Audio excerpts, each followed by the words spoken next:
Now, this year, Joe is visiting a series of gardens that have been made despite extreme conditions. And the first one he visits is a wet garden in Pembrokeshire.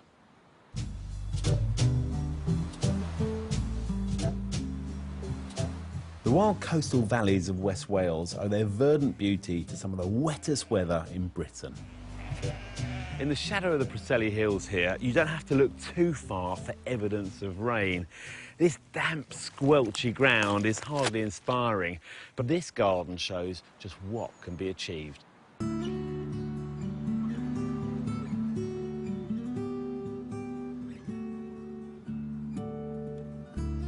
Christina Shand came here 17 years ago and has been working on the garden ever since.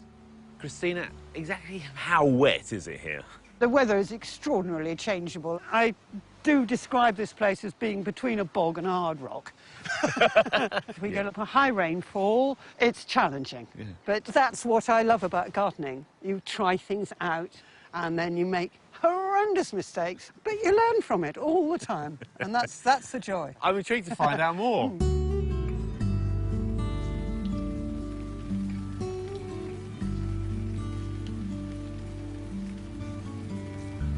Well, it certainly is changeable weather around here, that's for sure. It's absolutely chucking it down at the moment.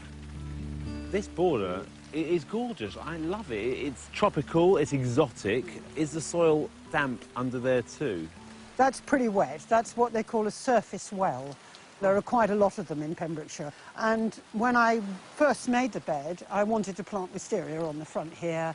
I broke out the concrete and it kept filling up with water. So I thought, right, can't have my wisteria. So you went for this instead? So I went for boggy bed and put the downpipe into it as well.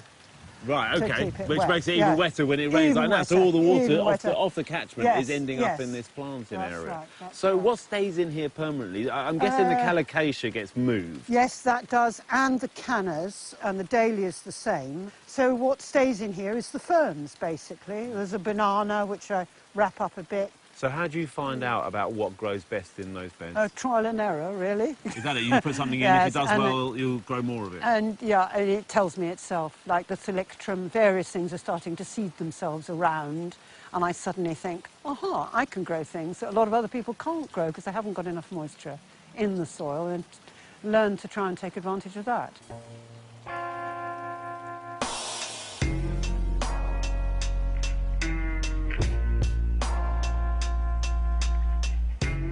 There's one section of the garden Christina tells me presented her with a particularly difficult challenge, but also an exciting opportunity. I've always wanted a sunken garden. I love sunken gardens. I like coming down, and as I come down, the plants get taller, so I'm getting enveloped and overwhelmed in them. I see what you mean. Yes, the plants do get taller. I like in fact, that, it's a jungle in here. Yes.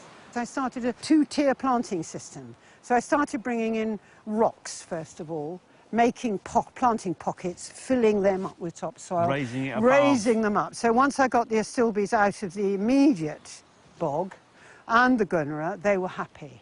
Yeah. Oh, interesting. So you're basically building a structure, you're raising them above ground, they can get their roots down a bit, permanently wet, but not too wet. Yes. Yeah. And then other plants are straight into the bog, like the primulas. They struggled to begin with, but then the self-seeding ones were happy. Yeah. Plants find their own level. And how do you manage this area now? I mean, it's so densely planted. Yeah. Do you manage it, or do you just let them all battle it out themselves now? I'm more and more inclined to let it have its own volition, this garden. I like the way it's taken on a life of its own. It's absolutely fantastic. It's so dramatic. It's primal. Bog is a very primal condition, and the plants reflect that enormously. A lot of gardeners might get the fear when faced with boggy conditions, but you've turned it around. Everybody wants plants that grow in that classic pre-draining, moisture-retentive soil. Hey, what about trying other difficult conditions and finding out and getting to know the plants and what they will take and what they won't?